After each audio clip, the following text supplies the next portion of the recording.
हमने कहा था कि संत दो प्रकार के हैं,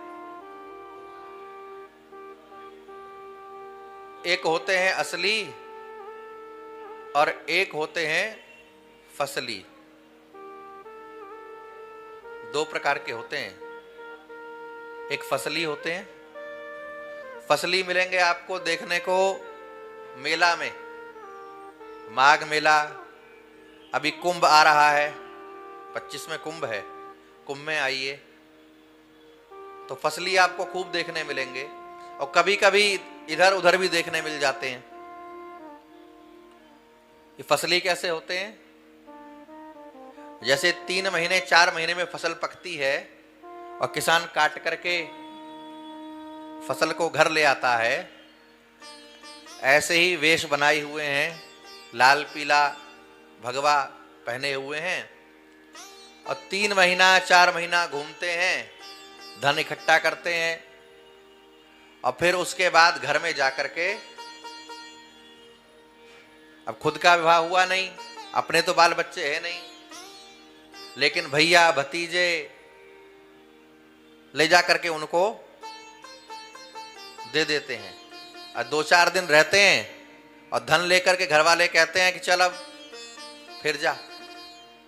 तो ये है फसली।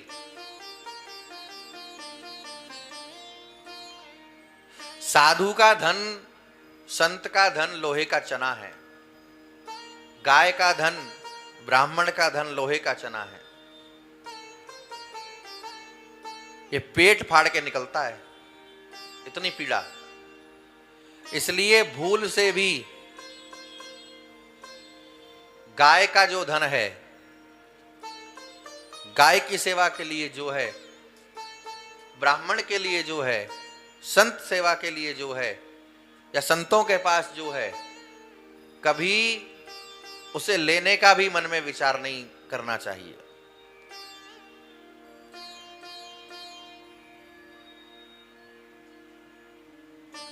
तो संत कैसे हैं? गोस्वामी जी कहते हैं,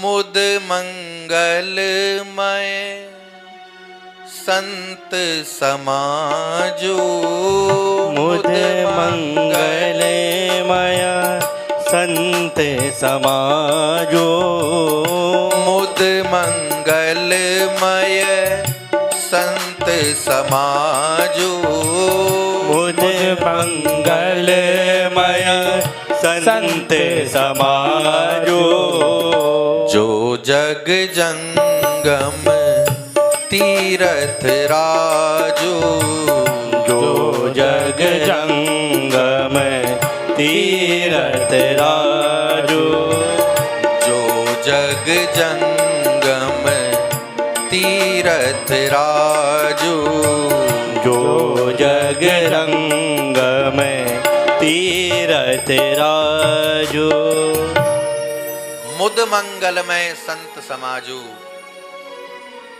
जो जग जंगम तीरथ राजो।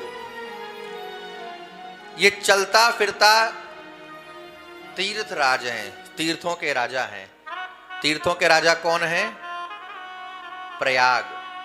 और तीर्थों के पुरोहित कौन हैं? गुरु कौन है? पुष्कर। तो संत जो हैं ये चलते फिरते प्रयाग हैं। क्यों?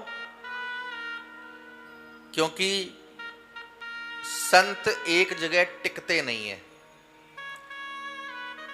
अच्छा, अब तो एक परंपरा चल गई मठ बनाने की, बड़े बड़े hi fi AC double storey 3 story होटलों जैसे।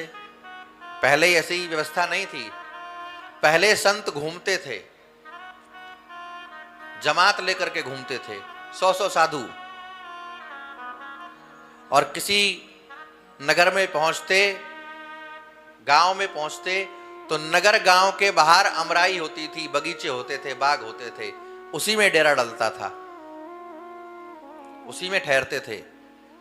एक जगह तो केवल बरसात के दिनों में रहते थे, चौमासा, जिसको चातुर्मास कहते हैं। तो घूमते कहां थे? संसार भर में। तीर्थों में, धामों में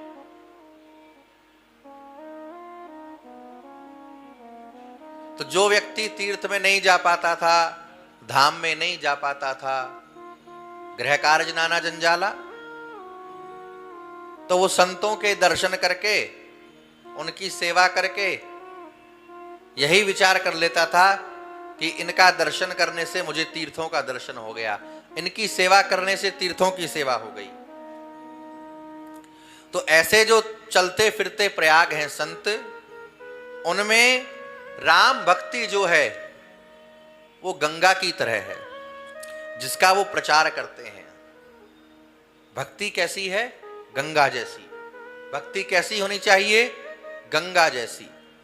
गंगा की विशेषता क्या है? गंगा निर्मल है। आज भी कितना ही प्रदूषित नालों का जल, कितना ही फैक्ट्रियों का कचरा, कितनी ही गंदगी गंगा जी में डाली जा रही है, लेकिन अभी भी गंगा पवित्र है। गंगा जी का जल अभी तक खराब नहीं होता, जैसे का तैसा बना रहता है बरसों तक। ऐसे ही हमारे जीवन में भक्ति की धारा होनी चाहिए।